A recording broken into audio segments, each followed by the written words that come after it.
Sans plus tarder donc, nous poursuivons notre colloque.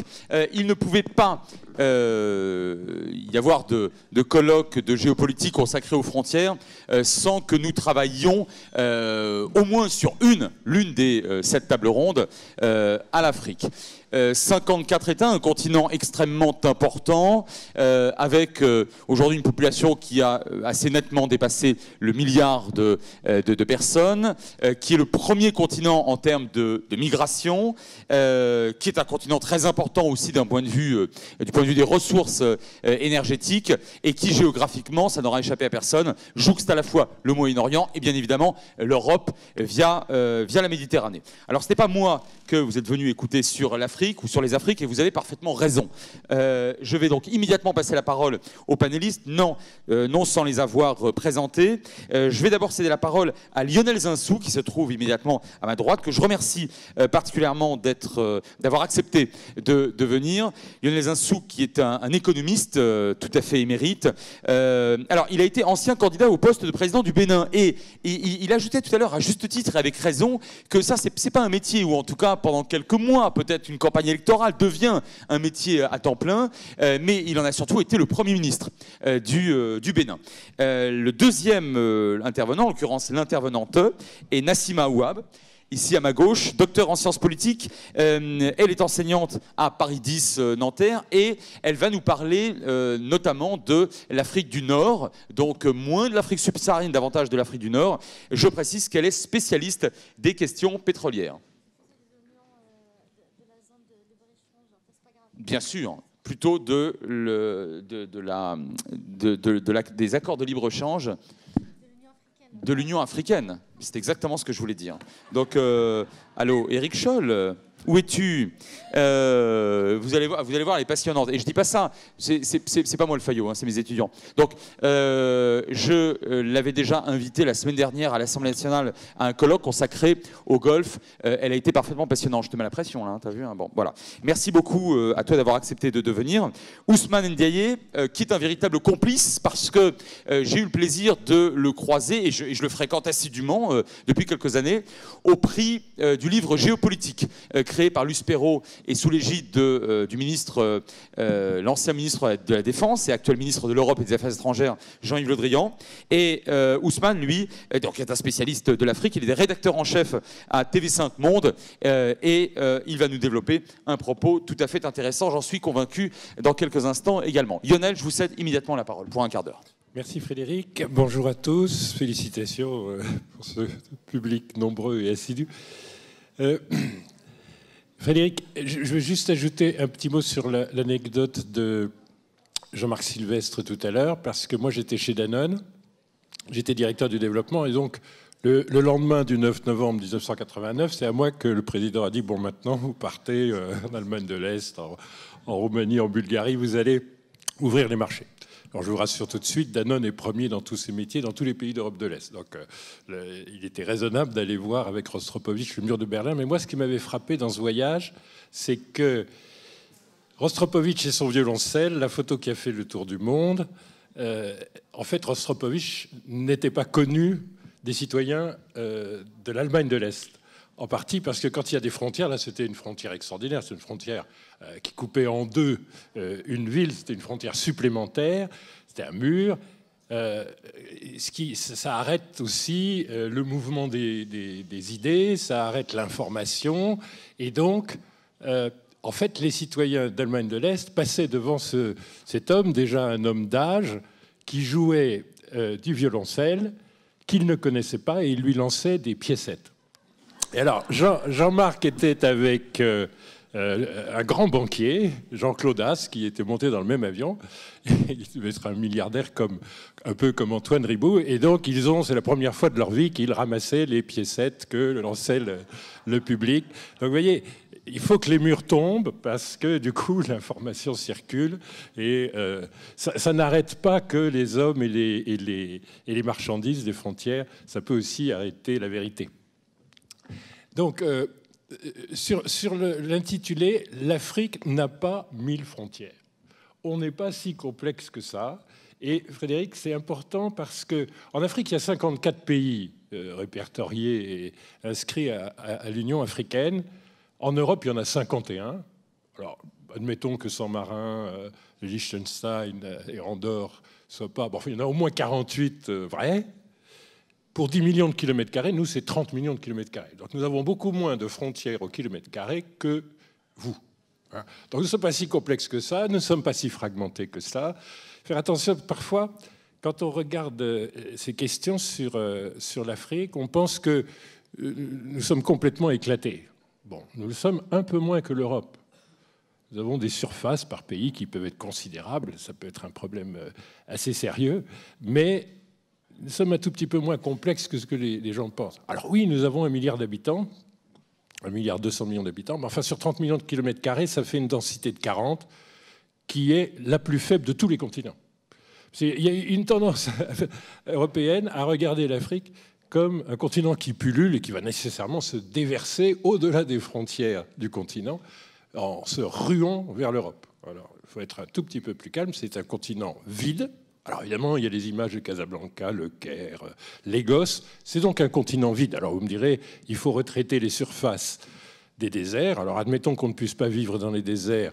Encore que tout à l'heure, je regardais à la plage, là il fait exactement le même temps qu'au Sahara libyen, les mauvais jours. Hein. Donc, bon, vous verrez en sortant, par rapport à cette salle, vous aurez une surprise. Nous sommes un continent qui, même retraité des espaces invivables, est un continent qui reste un continent peu dense. Bon, je voulais faire cette remarque sur la frontière, pour savoir ce que la frontière enferme, et elle n'enferme pas tout à fait la même Afrique que l'idée que se font les Européens de l'Afrique. Dernier commentaire de cette nature. Nous ne sommes pas le premier continent des migrations. Bon, dans l'histoire, c'est évidemment l'Europe, le premier continent des migrations qui a peuplé de nombreux autres continents. Mais aujourd'hui, la crise migratoire, elle a connu un pic très important en Europe en 2015-2016, surtout en 2015, du fait du conflit syrien. Il y a eu 1,5 million de réfugiés du fait du continent asiatique, hein, du fait du Proche-Orient.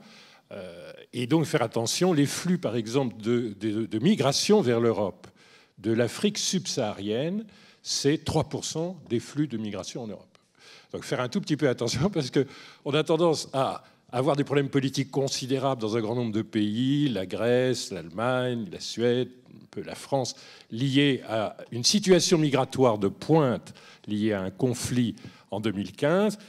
Mais si vous voulez, ce n'est pas seulement en développant le Niger, en disant qu'ils restent chez eux, qu'on va arrêter la migration syrienne. Faire un tout petit peu attention de ne pas mélanger complètement les problèmes. Nous ne sommes pas le continent de la migration numéro 1, ou plus exactement, nous sommes en effet un continent très mobile, mais nous ne migrons statistiquement qu'en Afrique. Les Africains migrent en Afrique. Vous voyez, un pays comme le mien, le Bénin, un pays qui a 12 millions d'habitants, il a 20 000 recensés, peut-être un peu plus. Il y a 20 000 Béninois, y compris les binationaux comme moi, en France. Il y a 1 million de Béninois au Nigeria. Il y en a 800 000 en Côte d'Ivoire. Les mouvements migratoires intérieurs à l'Afrique sont d'une très grande puissance. Ce n'est pas toujours des mouvements de déplacés, de réfugiés politiques. Ça existe évidemment aussi. Ça peut être des migrants climatiques. Les migrations climatiques ont commencé, mais en Afrique même. Les populations du Sahel, dont va vous parler Ousmane tout à l'heure, elles migrent vers des pays côtiers parce que dans le changement climatique en Afrique, le désert est en train de gagner la partie. Par conséquent, vous fuyez le désert et vous allez vers les zones un peu plus tempéré, un peu plus où il n'y a pas de stress hydrique. Vous descendez vers les côtes, nous avons des centaines de milliers de migrants climatiques qui passent le fleuve Niger. Donc, faisons bien attention, la migration africaine est un problème intra-africain. Les Européens ne le voient pas. Et enfin, dernière chose que les Européens ne voient pas, c'est qu'il y a 20 ans, il y avait 100 000 nationaux chinois résidant en Afrique. Il y a aujourd'hui 1 500 000 résidents africains de nationalité chinoise. Ce mouvement-là, les Européens l'ignorent. Il faut arriver à ce que vous représentiez que les Africains ne peuvent pas avoir sur les sujets de migration exactement les mêmes paradigmes en tête que les Européens, puisque les Européens ne voient pas ce qui est en train de se passer. C'est-à-dire que l'influence chinoise sur nos pays, elle s'exprime notamment par le peuplement, par des mouvements forts de peuplement, et ça, les Européens ne le voient pas. Il y a 3500 Japonais et 250 000 Français qui sont résidents en Afrique. Il y a 1,5 million de Chinois, et c'est un phénomène nouveau. Donc, sur ces questions de migration, dans quel sens passent-on les frontières? Qui est-ce qui passe vraiment les frontières? Bon. Mais Ousmane vous dira que nous avons beaucoup de problèmes, même à accepter la notion de frontières, parce que ces frontières ont été définies historiquement dans un contexte de colonisation et qu'elles ont été assez largement artificielles. Alors, moi, une chose qui me frappe, c'est que les frontières ont de plus en plus d'importance dans notre continent. Et en fait, nos États sont de moins en moins artificiels depuis l'indépendance. C'est-à-dire, on dira que la carte de l'Afrique a été dressée à la conférence, une conférence à Berlin, conférence de 1885, entre puissances coloniales. Et qu'elles sont particulièrement artificielles, elles ont taillé dans les peuples, les civilisations, les langues, les cultures, et les gens se sont retrouvés de part et d'autre d'une frontière. Les Yoruba, ils sont principalement au Nigeria, puis il y a une frontière toute droite avec le Bénin, puis ils sont aussi de l'autre côté de la frontière. Mais curieusement, alors que la revendication des années 50 et 60 des peuples qui voulaient leur indépendance, c'était une revendication profondément panafricaine, portée par des figures très importantes comme Nkrumah au Ghana, comme Lumumba, comme Nasser. Il y a eu des tentatives à ne plus les compter, d'essayer de réunir les pays. La République arabe unie, qui était l'Égypte, qui cherchait à s'associer avec d'autres pays, la fusion Maroc-Libye, etc. Il y a eu une tentative dans le domaine des colonies françaises pour faire que ce soit toute l'Afrique occidentale française d'un bloc qui forme un pays qui aurait été plus viable, plus riche, et que toute l'Afrique équatoriale française forme un pays plutôt que de balkaniser et de fabriquer une quinzaine de républiques avec 2 fédérations. Bon. Eh bien, au fond, 60 ans après, ce qu'on voit, c'est que nos pays sont en train de devenir des réalités, en fait, culturelles, sociologiques. Et donc, les frontières ont gagné. Les frontières ont réussi à prendre un sens qui n'est pas qu'un sens historique venu d'ailleurs. Pourquoi? Aujourd'hui, je ne sais pas si vous êtes des spectateurs de ça, c'est la Coupe d'Afrique des Nations du football. C'est devenu un événement considérable. Hier soir, je voyais la foule qui écoutait dans un quartier de Paris, devant les cafés, partout, qui regardait le match Maroc-Côte d'Ivoire. Et je vous assure que même si ça avait été Côte d'Ivoire et Ghana, qui sont des pays de même peuple, mais divisés par la langue, la colonisation, la cartographie de la colonisation, je vous assure que les hurlements dans la rue montraient bien une espèce de passion. Le sport est un facteur, mais la démocratie est un facteur. Nous avons pu voter, pendant 30 ans, nous avons été une démocratie au Bénin. Nous avons pu voter, tous les autres pays d'à côté ne votaient pas. Nous avions des libertés publiques. Nous étions numéro 1 de la liberté de la presse. Tous les pays d'alentour, c'est peut-être les mêmes populations, c'est peut-être la même histoire, ils ne l'étaient pas. Nous étions le témoin de la démocratie, de la liberté, entouré par, au fond, l'arbitraire. Et bien, ça crée évidemment des dynamiques complètement différentes. Bon, le Nigeria est revenu à la démocratie, petit à petit la démocratie progresse, mais vous voyez comme la simple formation d'une opinion publique, la faculté d'exercer des libertés ici qu'on ne peut pas exercer là, ça finit par créer en fait des nations nouvelles, et ces nations finissent du coup par justifier les frontières. Donc je ne sais pas si on en a 1000 des frontières, mais ce que je sais, c'est qu'on est en train d'avoir des nations nouvelles qui peuvent être nées de la constitution d'armées nationales, de mouvements culturels, de mouvements sportifs, de dynamique de la politique, mais petit à petit, en fait, nos frontières constituent des espèces de vrais États-nations, qui est totalement inattendu. Et le panafricanisme est quelque chose qui n'est plus vraiment une revendication institutionnelle. Unifions-nous politiquement. En revanche, c'est devenu plutôt un paradigme économique. Et ce qui se passe en ce moment, et dont notre collègue va vous parler, avec la zone de libre-échange, c'est que l'Afrique se rend compte que les frontières qui arrêtent les marchandises, les services, elles fragmentent les marchés, et en fragmentant les marchés, empêchent qu'on ait l'échelle qui permettrait d'avoir un développement plus rapide. L'Afrique fait en moyenne entre 4 et 5% de croissance par an. Elle est désormais dans une dynamique de croissance. Mais si on veut ajouter 2 ou 3 points de croissance, ce qui est très nécessaire pour lutter contre la pauvreté, alors il faut s'intégrer économiquement. Et il y a de plus en plus d'intégration qui se produisent par des grands ensembles économiques, des grands marchés communs.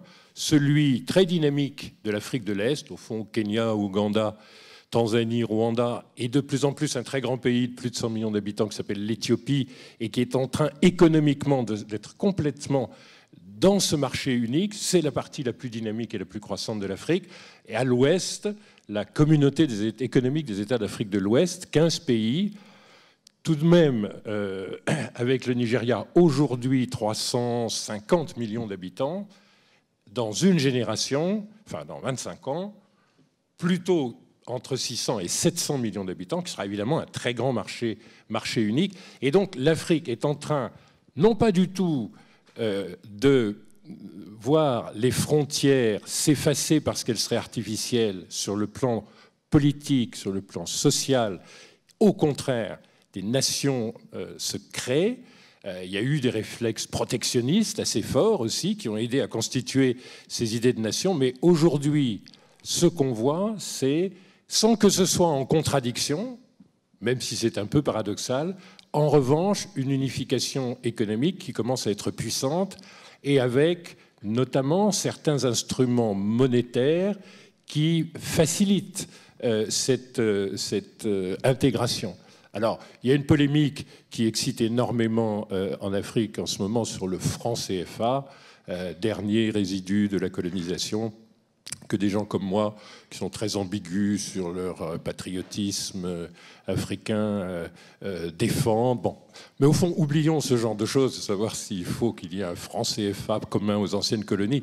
Ce qui est vrai, c'est que quand vous regardez bien, la zone la plus importante d'unité monétaire, c'est ce qu'on appelle la zone RAND, qui fait que tout le cône austral de l'Afrique, en réalité, a cette chance de pouvoir utiliser la monnaie sud-africaine.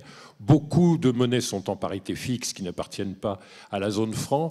Vous voyez, ça, ce sont des instruments qui permettent, comme l'euro le permet, de faire converger des économies. Et donc, il y a toute une série d'outils dont les derniers sont douaniers et sont très, très importants. Il y a également les accords de liberté du transport aérien et la généralisation, en fait, de ce qu'on appelle l'open sky en Afrique. Enfin, en ce moment, il y a une révolution de l'intégration économique de l'Afrique, mais pour une raison qui n'était pas réalisée au moment des indépendances, c'est qu'au moment des indépendances, nos économies étaient des économies spécialisées pour les besoins des métropoles.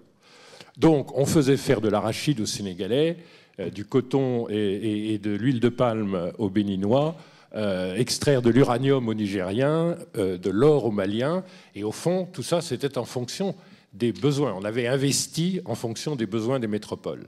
Alors évidemment, les capacités d'échanger, même si nous avons 500 km de frontières, de l'uranium contre du coton, si vous voulez, sont très très faibles entre consommateurs nigériens et béninois. Et donc, nos économies étaient spécialisées pour ne pas communiquer entre elles. Depuis, nous sommes devenus des économies de logistique, de commerce, d'agriculture, et nous commençons à avoir à nous échanger des produits et des services. Donc l'Afrique a profondément changé de nature de spécialisation et elle peut commencer de commercer avec elle-même. On peut commencer de s'acheter des voitures marocaines, nigérianes ou sud-africaines ou égyptiennes, pour prendre les 4 pays qui exportent des voitures vers les autres pays. On n'est pas condamné à échanger de l'arachide contre de l'uranium.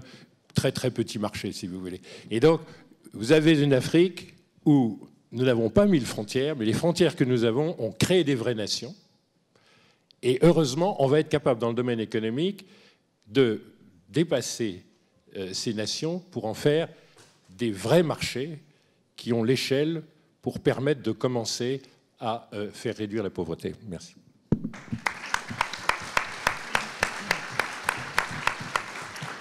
Merci beaucoup, Monsieur le Premier ministre. Merci, cher Lionel. Sans transition, je passe la parole à Nassima.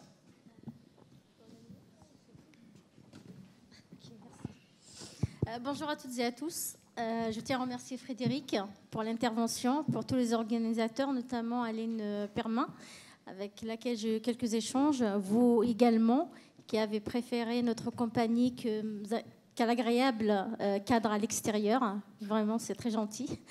Voilà, donc je rebondis vraiment sur ce que Monsieur Zinsou a dit parce que enfin, j'avais pensé à des choses dont il a parlé et j'ai trouvé aussi judicieux de parler de la problématique des frontières parce que je pense qu'on ignore beaucoup, notamment ici en Europe, à l'Occident en général, sur les véritables problématiques des frontières, que ce soit en Afrique, au Moyen et Proche-Orient. Des personnes qui ont tracé les frontières, donc soit en Afrique ou au Moyen-Orient, sont des personnes qui ne connaissaient pas du tout le pays, ni les spécificités à la fois linguistiques,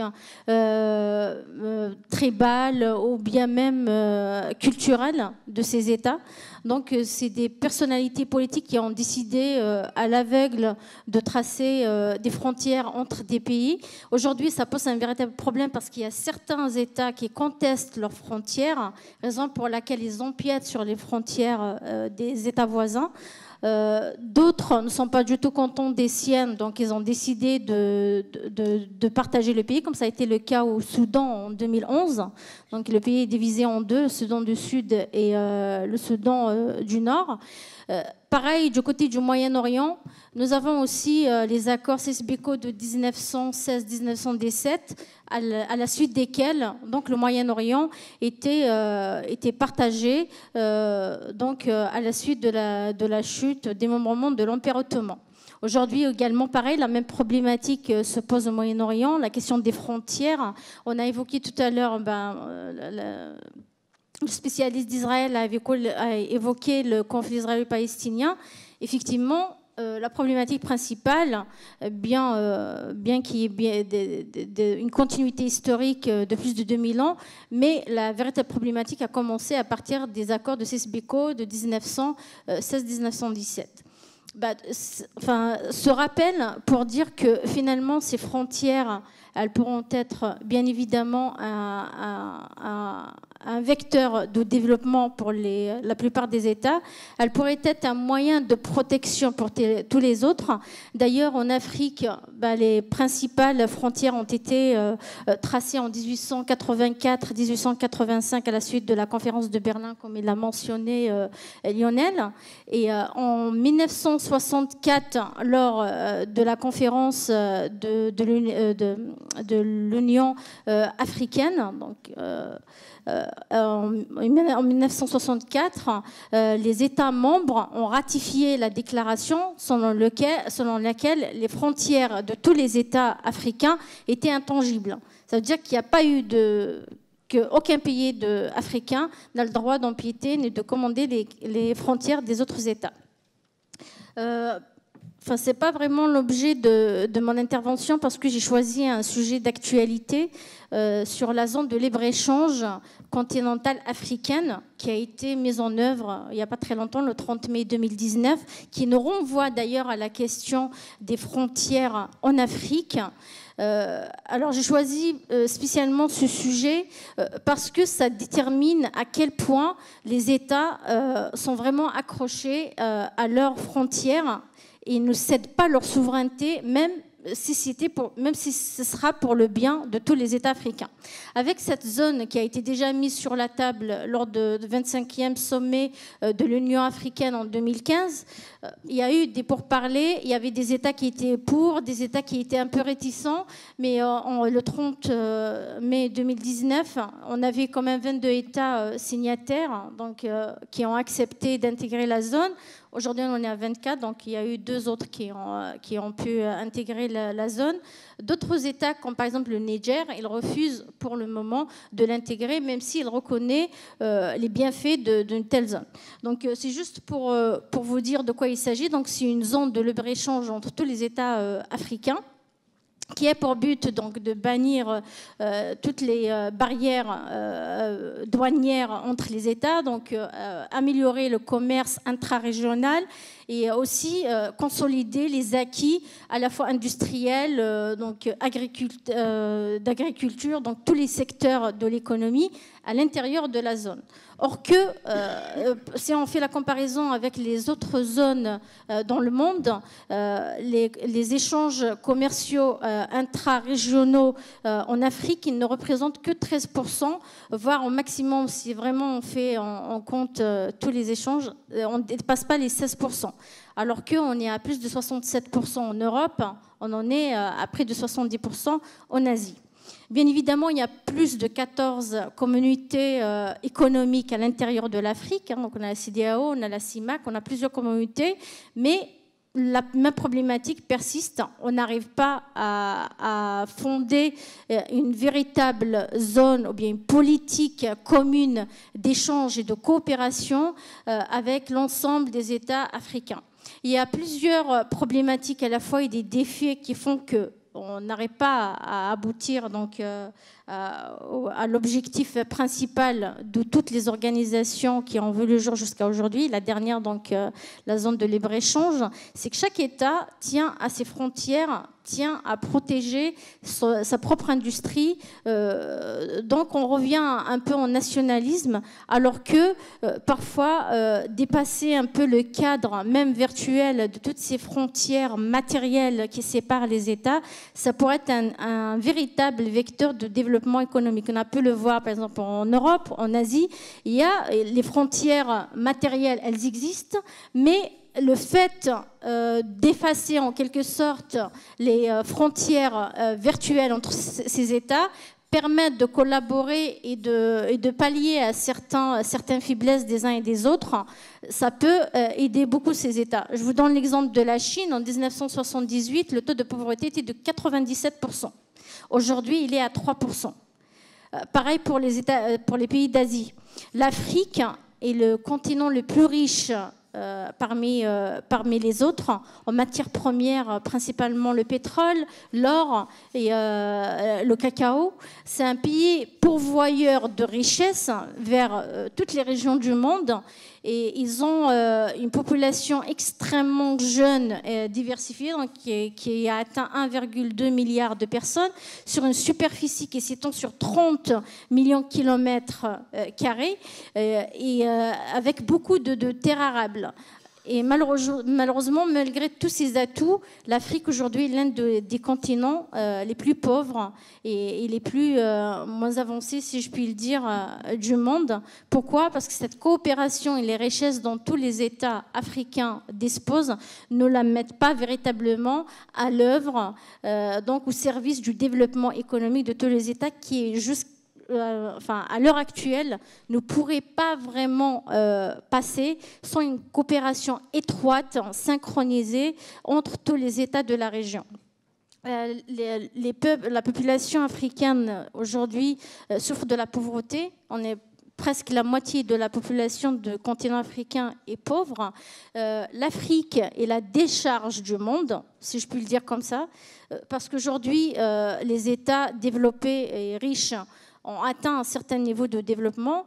Donc, toutes les marchandises, tous les biens manufacturés qu'on n'utilise pas en Europe ou ailleurs, on l'envoie vers l'Afrique, y compris des produits ou bien des biens qui pourraient être nocifs ou bien même qui ne répondent pas aux conditions ici en Europe.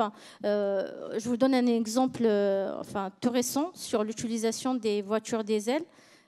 On a une interdiction d'utiliser des voitures de plus de 15 ou 20 ans.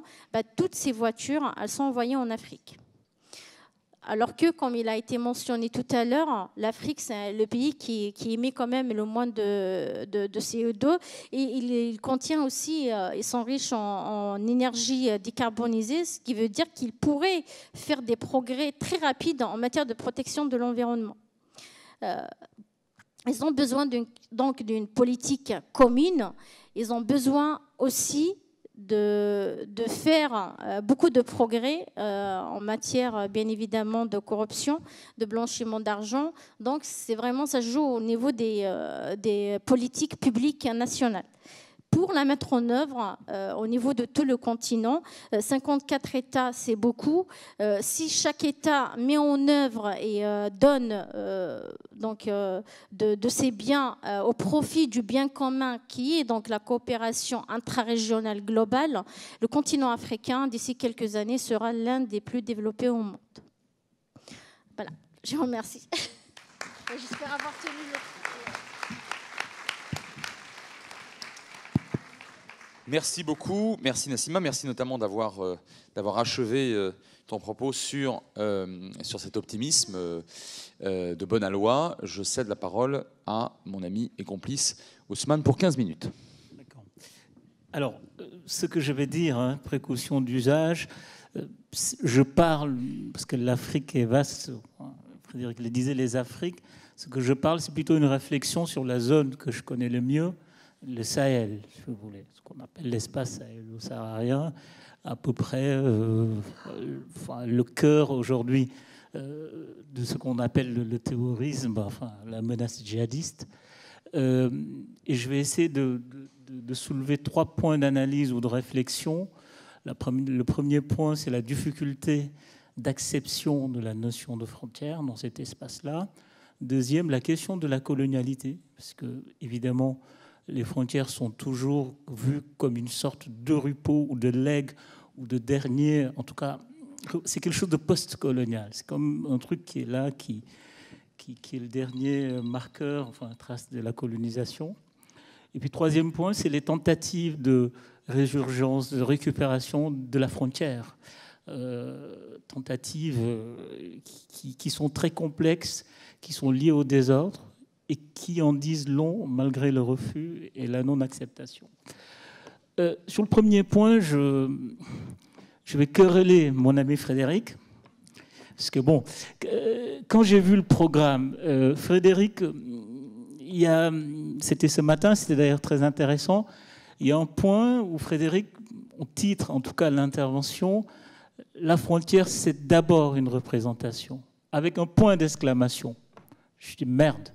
J'aime pas les points d'exclamation, j'aime pas les injonctions. Okay, mais je me dis, comme c'est Frédéric qui nous invite et qui nous enjoint de commencer la réflexion à partir d'un point de départ, je me suis dit, ok, je vais aller chercher dans ma représentation. Donc une représentation telle que je le comprends, c'est un système de valeurs, c'est un rapport au monde. Je dis, dans ce système de valeurs, c'est la langue, c'est les récits historiques, etc. Donc j'ai fait un exercice. Pendant une semaine, j'ai essayé de voir dans ma langue maternelle, comment se dit frontière. Bon, j'ai cherché, je fouinais, j'ai appelé ma mère, j'ai appelé ma grand-mère, et voilà, je suis dans l'impossibilité de nommer frontière, en tout cas telle qu'acceptée aujourd'hui par le droit international, par la géopolitique. Voilà, donc et j'ai aussi cherché dans la langue peul, qui est une des langues les plus parlées dans la zone du Sahel, et en tout cas, la frontière telle que comprise en Occident ou telle que comprise dans le droit international n'existe pas. Voilà. Premier problème. Et je pense que c'est ça le vrai souci, c'est-à-dire comment se représenter quelque chose qui n'est pas dans son système de valeurs. Et c'est l'un des nœuds aujourd'hui de pas mal de conflits dans cette zone, parce qu'on parle beaucoup du djihadisme, mais il ne faut pas oublier que c'était d'abord une zone de conflit. Le djihadisme est arrivé début des années 2002-2001, en partant de l'Algérie, mais déjà cette zone avait une certaine fragilité. C'était un espace fragile, c'était un espace de conflit, c'était un espace de tension. Et cet espace et cette tension est née de l'indépendance, c'est-à-dire de la décolonisation. Quand vous prenez le conflit, l'épicentre du conflit, qui est la région de Kidal, qui est le nord du Mali, C'est-à-dire cette région, on part à l'indépendance déjà en 63. En 63, les Touaregs se soulèvent parce qu'ils ne reconnaissent pas l'État-nation, enfin l'État malien tel qu'il est pensé. Tout d'un coup, parce que dans la tête des Touaregs, dans leur aspiration à la libération coloniale, dans leur lutte pour la décolonisation, pour eux, c'est retrouver un mode de vie qui ne les contraint plus. Et ils sont retrouvés, ok, il y a l'indépendance, mais on est toujours contraint. D'autant plus que, mais bon, ça, on ne va pas entrer dans les détails historiques, qu'au moment de l'indépendance, la France a joué un jeu pas toujours très clair. Ils ont quand même promis, à un moment donné, il était question d'un grand espace sahélo-saharien, un grand État qui va regrouper tous les nomades du Sahara, qui serait un État où ils peuvent circuler. Et très vite, hein, cette revendication au nom du principe de l'intangibilité des frontières que l'Union africaine a décrété a été matée. Mais quand je dis matée, hein, c'est sous l'époque de la dictature, c'est sous l'époque de Modibo Keïta, président, figure de l'indépendance.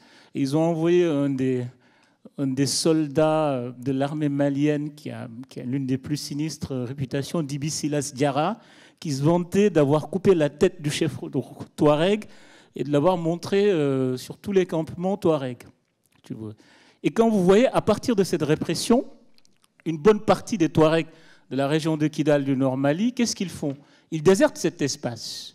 Ils vont vers la Libye.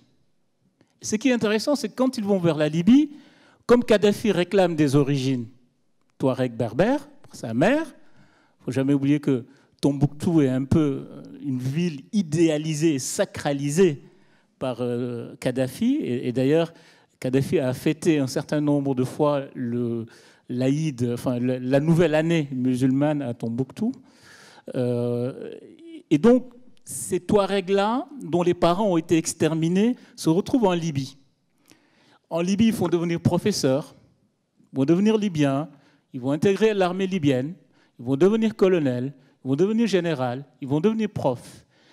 Et quand arrive l'intervention en Libye et le désordre, la désintégration du système Kadhafi, il y a une résurgence, il y a une troisième rébellion touareg qui arrive. Et cette rébellion est dirigée par qui? On retrouve Mohamed Ag Najem, qui est le chef d'état-major de cette rébellion, qui était un colonel de la Légion étrangère libyenne. C'est-à-dire qu'on retrouve une bonne partie des cadres de l'armée libyenne qui ont, avec le désordre de l'intervention en Libye, qui sont retournés sur la terre de leur père assassiné, parce que pour eux, évidemment, la Libye n'existe pas, c'est leur terre. Hein. C'est-à-dire ils n'ont pas cette notion de dire, en retournant à Kidal, ils retournent chez eux. C'est-à-dire ils ont un droit d'usage de leur terre, parce que c'est la terre de leurs parents. Comme quand ils allaient en Libye, parce qu'en Libye, il y a des populations touareg, les berbères, c'est chez eux. Donc en fait, on se retrouve dans deux logiques assez intéressantes, parce que on a beaucoup dit pourquoi ne pas les avoir désarmés avant qu'ils entrent au Niger, en Libye, etc. Seulement, eux, ils n'ont pas conscience, en tout cas dans leur retour, qu'ils entraient dans un autre pays étranger, parce que quand ils arrivent, ils font un manifeste, ils créent le mouvement, le MNLA, le Mouvement national de libération de l'Azawad, et se réclament d'un territoire qui n'existe, un territoire un peu mythifié, etc., qui existe dans leur imaginaire, dans leur langue. La question des langues est très importante par rapport à la question des frontières. C'est-à-dire, vous demandez à un Malien de là-bas, vous lui demandez son identité, il ne va jamais vous répondre « je suis malien », jamais. Il va vous répondre « je suis Touareg, Imgad, Imrad, fils de, fils de, fils de, fils de ». Jamais. Jamais. Vous demandez à un bon Peul, même s'il est sénégalais ou malien, hein, il va vous répondre « je suis Peul de ». Peul du Fouta Djalon, Peul du Fouta sénégalais, Peul machin, Peul du Borno. Donc, et c'est là où je ne suis pas très d'accord avec Lionel. Je pense que les frontières n'ont pas tout à fait gagné. Ils ont gagné administrativement, ils s'imposent. Vous prenez l'exemple, je ne sais pas, d'un village comme Babadé, tous ces villages-là qui sont partagés. Babadé, c'est un village, alors l'autre côté, c'est le Sénégal, l'autre côté, c'est la Mauritanie. Administrativement, ça leur est imposé. Ils acceptent. C'est-à-dire pour traverser, aller faire les courses, aller voir son fils qui est marié de l'autre côté, il faut montrer une pièce d'identité. Ils le montrent. Mais dans leur subconscient, dans leur langage, dans leur acceptation, je pense que les frontières n'ont pas gagné parce que ça crée même une sorte de tension. Et cette tension, alors paradoxalement, cette imposition de la frontière a créé un irrédentisme qui est très spécifique. Je pense que l'irrédentisme touareg trouve sa source dans cette façon de l'État hérité, donc avec les frontières coloniales, de cet État à imposer un certain nombre de règles. C'est le refus de l'administration de Bamako qui est quand vous regardez le discours irrédentiste touareg, c'est ça le cœur du discours. Nous refusons que l'administration de Bamako nous sédentarise. Nous refusons de changer notre mode de vie. Enfin, donc, vous prenez le Sénégal, il y a une rébellion en Casamance. Bizarrement, c'est une rébellion qui est basée sur la reconnaissance d'une identité proprement régionale. Parce qu'ils ont vu en l'État central, pas une nation. Ils ont vu une administration qui venait leur imposer. Quand la rébellion au sud du Sénégal éclate en Casamance, l'abbé Diamankoun, qui en était le penseur et la tête, il dit toujours, et ça m'a frappé quand vous le rencontrez, les gouverneurs du Nord. Il est sénégalais, il ne dit jamais le gouverneur de la région. Quand vous allez à Kidal, et c'est très intéressant le cas de Kidal, je trouve, parce qu'on a une région qui est quand même vaste. Quand vous prenez la région de Kidal et Tessalit, ça fait presque la taille de la France. Aujourd'hui, et ça a été un gros point dans l'intervention française, quand les troupes françaises sont arrivées à Kidal, ils l'ont libéré du joug djihadiste. L'armée malienne n'est pas entrée à Kidal. On a beaucoup reproché à la France de soutenir les rebelles. Mais qu'est-ce qui se passe? Mais la réalité, c'est que c'est plus complexe que cela. Même du temps, avant l'occupation djihadiste, tout le monde sait que Kidal, certes, il y a un gouverneur. Ce gouverneur qui est issu du Mali, tel qu'on le connaît, avec ses frontières, qui est nommé par Bamako. Mais tout le monde sait que la ville, la figure qui gouverne la ville, c'est la Ménocale. C'est-à-dire, chez les Touaregs de Kidal, la ville appartient à la Ménocale. La ville n'appartient pas à l'État. Et vous avez un ensemble de villes comme ça, dans beaucoup de pays du Sahel, qui sont quasiment des titres fonciers. Et au Sénégal, il y a quand même la deuxième ville du pays en termes de population, qui est un titre foncier. Vous avez une ville au Sénégal, Touba. Touba, c'est un titre foncier qui appartient à un cheikh mouride qui s'appelle Cheikh Ahmadou Bamba. Et d'ailleurs, ça a toujours créé des problèmes parce que la seule fois où l'État a voulu ouvrir une école française laïque, le marabout a dit non. Et Abdou Diouf, président à l'époque, a été obligé de fermer l'école.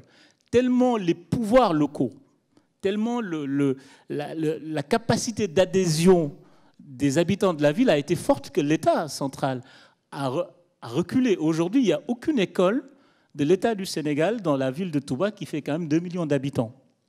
2 millions d'habitants. Il n'y a aucune école. Toutes les écoles sont des écoles du marabout. Personne ne peut... Par exemple, vous prenez le service public de l'eau à Touba. Ils ont décidé que, parce que dans leur conception, dans leur acceptation, que l'eau, c'est un bien commun. Donc, au Sénégal, partout tu payes l'eau, tu as une facture d'eau, sauf à Touba. Parce qu'on ne paye pas l'eau là-bas. C'est comme ça. C'est dans leur, en tout cas, dans leur compréhension. Je pense que donc il y a une vraie complexité sur la question de la représentation et de l'acceptation qui me paraît assez intéressante. Deuxième chose, alors l'héritage de la colonialité. Ce qui est, il ne faut jamais l'oublier, et Lionel en a parlé à juste raison, pendant longtemps, le mythe de la première génération d'hommes politiques qui a lutté contre l'indépendance, pour avoir l'indépendance, ça s'est fait sur un mythe politique très fort. C'est-à-dire, une fois que la France sera partie pour cet espace-là, qui était essentiellement colonisé par la France, nous allons nous réunifier et créer nos États de l'époque. Le Grand Mali, le Grand Empire du Mali, le Grand Empire du Ghana, avant la colonisation. Ça, c'était l'idéologie, en tout cas de la décolonisation, a été beaucoup portée par cette jeunesse de l'époque qui luttait, et de tous les côtés, hein, parce qu'on parle beaucoup de Nkrumah, même Senghor, qui était francophile, même Senghor était dans ce refus de la balkanisation. Il en a fait un texte assez célèbre dans cette Afrique réunifiée. Mais qu'est-ce qui se passe à l'indépendance? C'est que le principe de réalité rattrape tout le monde, et je pense qu'aussi les égoïsmes économiques ont repris le dessus. Qu'est-ce qui se passe? Houphouët-Boigny, donc la Côte d'Ivoire était le pays le plus riche de la sous-région, se rend compte que, bon, la Côte d'Ivoire est le pays le plus riche, j'ai pas envie de partager mes richesses, etc. Bon, parce que, bon, à l'époque, beaucoup de Sénégalais, de Soudanais allaient faire fortune en Côte d'Ivoire et gérer les plantations. Donc je pense que ces types d'égoïsme ont fait qu'à un certain moment, la Côte d'Ivoire ne voulait pas y aller, etc. Certains pays quand même ont tenté. Le Sénégal, à l'indépendance, n'est pas le Sénégal, et le Mali, si vous voulez. C'est-à-dire, Senghor, quand même, malgré tout, sauve la mise, et bon, alors qu'il voulait, dans sa tête, avoir un pays qui s'appellerait le Mali, comme le grand empire du Mali, donc qui réunirait l'actuel Sénégal, le Burkina, le Mali, le Niger. Voilà. Qu'est-ce qui se passe? On va à l'indépendance, donc il y a cet État du Mali qui est quand même créé, voilà, avec le Sénégal actuel et le Mali. Ça échoue, à mon avis, pour un problème fondamental, c'est que on était encore dans la guerre froide. Senghor est socialiste, ancien député socialiste, SFIO, etc., donc anticommuniste aussi. Modibo Keïta, qui est son alter ego au Mali, choisit le bloc soviétique. C'est très compliqué, hein, il fallait créer une armée. Voilà. Donc de cette querelle-là, il y a, bon, d'après la version de Senghor, hein, parce que c'est Senghor qui prend l'initiative de mettre fin à la Fédération du Mali et de déclarer l'indépendance du Sénégal, il y avait eu une tentative de coup d'État de Modibo Keïta. Donc le Sénégal n'est pas indépendant en étant Sénégal. Le Sénégal est indépendant en étant Mali, avant de devenir Sénégal. Je vais aller vite, hein, parce que bon, on me dit qu'il me reste un point, une minute. Bon. En une minute, ce que je peux juste dire, c'est que de cette fragilité des frontières, de cette fragilité à être accepté, de cette fragilité en ce sens où c'est source de conflit, c'est très intéressant parce que pas mal le djihadisme actuel, en tout cas le terrorisme intégriste auquel le Sahel fait face aujourd'hui, moi je trouve que l'un des aspects les plus intéressants, c'est que le discours djihadiste s'est engouffré sur cette question-là. Il ne faut jamais oublier que, à mon avis, hein, le GSPC, donc le groupe islamique armé qui a semé la terreur dans ce qu'on appelle la décennie noire en Algérie, à un moment donné, quand l'État algérien a repris et qu'il y a eu la paix, c'est ce groupe-là, c'est des Algériens qui vont se réfugier dans le nord du Mali. Parce que c'était une zone où ils pouvaient circuler, etc., où la frontière n'était pas trop une réalité. Et c'est des alliances avec les Touaregs. Quand je dis alliance, c'est alliance matrimoniale, enfin, entre chefs, etc. Bon, il y a des djihadistes qui ont épousé, qui ont fait alliance du point de vue matrimonial avec des grandes familles de la zone. Et c'est à partir de là, à partir de 2002, c'est à partir de ce conflit donc de frontières dans le Nord Mali que naît le djihadisme, que naissent les premiers groupes djihadistes au Sahel qui vont contrôler cette partie du Nord Mali pendant 1 an. Vous avez l'ancienne rébellion Touareg, avec Yad Aki Ali, qui est le fondateur, qui est l'icône, qui, à partir du moment où fait la jonction avec les djihadistes, va en Arabie Saoudite, se radicalise, revient et change le nom de son mouvement, qui était un mouvement irrédentiste Touareg, donc on voulait l'indépendance pour les Touaregs. Son mouvement devient Ansar Din. On a un glissement, c'est-à-dire il passe de chef rebelle Touareg à chef rebelle djihadiste. Et il crée Ansar Din, qui reprend, et ça c'est très intéressant aussi, quand vous voyez l'organigramme d'Ansar Din, c'est un peu l'organigramme traditionnel de la chefferie à Kidal. C'est dirigé par des chefs. C'est dirigé par des chefs. D'ailleurs, le porte-parole d'Ansar Din était le fils de la Ménocale. Bref. Et ça, c'est très intéressant parce que dans ce sens-là, ils arrivent en développant un discours, parce qu'ils comprennent la fragilité, un discours très mythificateur et très rassembleur sur les frontières. Par exemple, vous prenez le centre du Mali où ça dégrade. Ils font appel à l'empire Peul du Massina, comme au Nigeria, ils font appel à l'empire Peul du Sokoto. C'est des empires qui ont été bâtis sur des projets djihadistes à l'époque pour créer des sortes d'États où il y aurait la charia, etc. Et ça, c'est très puissant comme mythe fondateur. C'est-à-dire, vous dites à un Peul, Sokoto, ça lui parle. bien que Sokoto n'existe nulle part. Hein. Au Nigeria, le Peul va te dire « je suis du Sokoto », mais l'État nigérian, il n'y a pas une région qui s'appelle Sokoto. Administrativement, ça s'appelle autrement. Vous dites le Massina. Aujourd'hui, quand Koufa parle de Massina, en termes d'imaginaire, c'est mobilisateur pour eux. Ça leur renvoie autant le Mali, autant la région de Mopti, dans l'imaginaire du pôle du centre du Mali, ne lui renvoie que la colonialité, parce que Mopti, c'est la région qui correspond au Massina, mais c'est l'État malien qui l'appelle Mopti. C'est le colonisateur qui l'appelle Mopti. Mais le peuple qui habite là-bas, vous lui dites, vous habitez où? Il vous dit, j'habite le Massina. Il ne va jamais vous dire, j'habite le Mopti. Donc je pense qu'il y a un impensé, il y a quelque chose qui est de l'ordre de la représentation, qui n'a jamais été traité, et qui est aussi, et c'est en cela que c'est très important, qui est le terreau de la nouvelle idéologie djihadiste. Merci.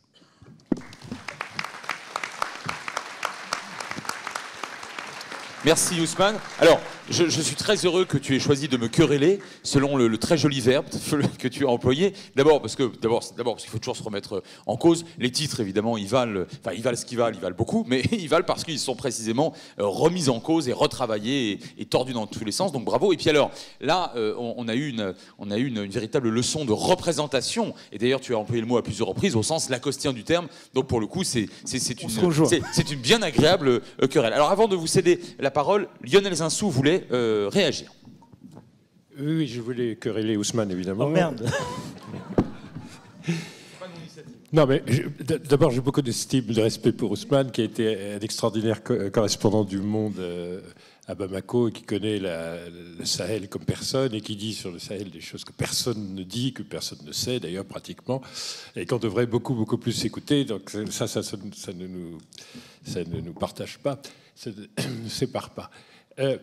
Mais l'Afrique est quand même assez profondément diverse. La colonisation a eu des performances très différentes sur des royaumes organisés, sédentaires, d'agriculture, en tout cas beaucoup moins d'éleveurs et beaucoup plus d'agriculteurs, qui avaient des institutions extrêmement fortes, qui étaient des États très avancés avant la colonisation.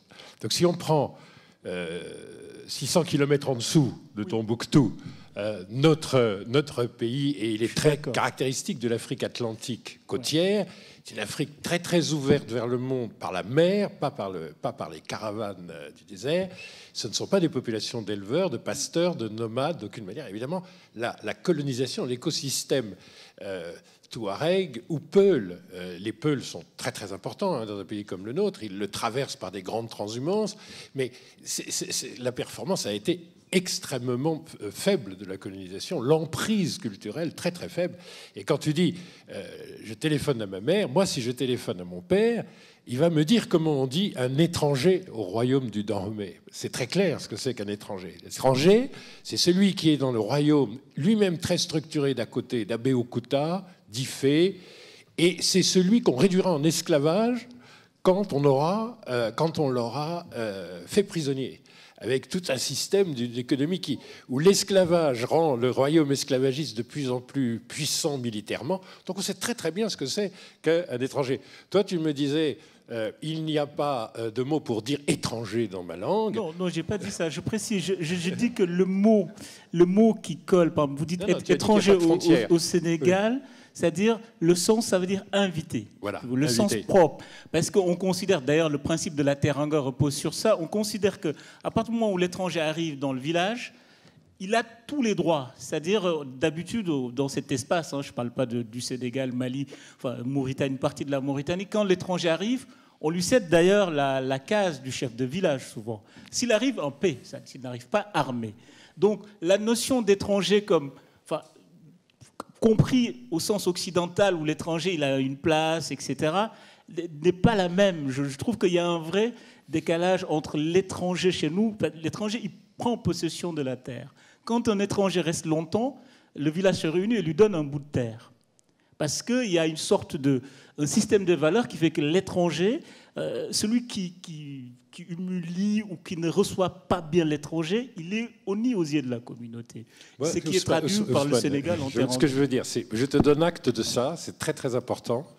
et d'avoir vu l'importance de tout ce qui est langagier, tout ce qui est onomastique, et ça pour comprendre le problème de la frontière, c'est évident. Je veux juste dire que c'est une spécificité à bien des égards de la société mobile, nomade, saharienne. Ouais. Chez nous, il y a des mots pour dire étranger, prisonnier, décapité ou réduit en esclavage, parce que ce sont des royaumes militaires structurés vraiment tout à fait autrement. Et donc, je voulais dire, ces Afriques sont un peu différentes. Et par ailleurs, c'est extraordinaire cette idée de l'hospitalité de la Teranga. Donc, Ousmane est un des meilleurs citoyens possibles du Sahel. Et vous a certainement donné à tous envie d'aller dans le Sahel, bien que ce soit en zone rouge, donc vous n'allez pas y aller tout de suite. Il y a aussi une réalité de l'économie caravanière depuis des millénaires, ce sont les trafics. Aujourd'hui, non seulement on veut ce droit à la terre de ses parents, à Kidal, qui est au fond un peu le même droit que l'on aurait sur la Libye, etc. Mais en fait, aujourd'hui, grosso modo, le modèle économique, c'est je vis principalement du trafic de la cocaïne, je vis accessoirement du trafic des cigarettes, de plus en plus du trafic des êtres humains, y compris du trafic des organes et des armes. Et c'est ça qui assure le budget militaire et technologique, parce que c'est très avancé le djihadisme saharien, beaucoup plus avancé que les armées des pays concernés. Le modèle économique n'est pas un modèle où les caravanes, avec leur long rythme de transport des pains de sel, seraient une représentation quelconque de nos économies sahariennes. Nous sommes un pays sahélien au nord et nous voyons passer les armes, la cocaïne, les cigarettes, les êtres humains. Et donc faire un tout petit peu attention à une espèce de vision poétique extraordinaire de « nous n'avons pas de frontières parce que l'étranger est un invité » et une zone du monde qui, dans des traditions millénaires, mais avec une brutalité et une violence incroyables, est quand même d'abord un modèle économique dont l'Europe est évidemment la seule cible. Le djihadisme est totalement indifférent au devenir théologique des Maliens. À Taroudéni, au nord du Mali, vous êtes à 1h15 de vol de Séville. Vous êtes plus près de Séville que n'en est Barcelone. Donc le nord du Mali est en Europe, et ces grands mouvements caravaniers, aujourd'hui, il ne faudrait pas les rendre aussi poétiques que ce qu'Ousmane vient de vous dire. Mais je ne pense pas qu'on ne peut pas dire... Parce que, dernier mot du débat pour laisser la parole à la salle. Parce qu'en fait, avant de laisser... Il faut juste préciser que deux choses. C'est-à-dire, on ne peut pas dire... Autant l'Occident est visé, on ne peut pas dire que le Mali n'est pas visé. Si tu veux. Il y a un projet djihadiste clair, et ils l'ont appliqué pendant 1 an en coupant des bras, en violant. Deuxième chose, c'est-à-dire, ce qui est du point de vue anthropologique et culturel ne veut pas dire que c'est des saints. Tu veux. Je décris une anthropologie, un rapport au monde. Maintenant, quand on va sur les questions politiques et stratégiques, c'est-à-dire, aujourd'hui, pour moi, en tout cas de mon analyse, la mafia et le djihadisme se sont appuyés sur ce que l'État malien était incapable de s'appuyer, c'est-à-dire ils sont appuyés sur ce réseau de solidarité, de chefferie, etc., pour créer un système mafieux-djihadiste. Aujourd'hui, et c'est ça que je disais, c'est-à-dire quand vous prenez ceux qui sont aux commandes des gros mouvements djihadistes dans le Nord Mali, c'est les fils du chef. Tout à l'heure, j'ai donné l'exemple du fils de la Ménocale, qui a été le porte-parole des djihadistes, si vous voulez. C'est-à-dire qu'il y a une forme d'alliance entre un pouvoir traditionnel rejeté qui était en conflit avec l'État malien, qui s'est allié à un moment donné avec à la fois les réseaux mafieux et le djihadisme pour prendre le pouvoir. Et aujourd'hui, ça se dérégule parce que cette alliance n'a pas tenu. Dès qu'ils ont pris l'espace, la première chose qu'ils ont fait, c'est de se retourner les uns contre les autres.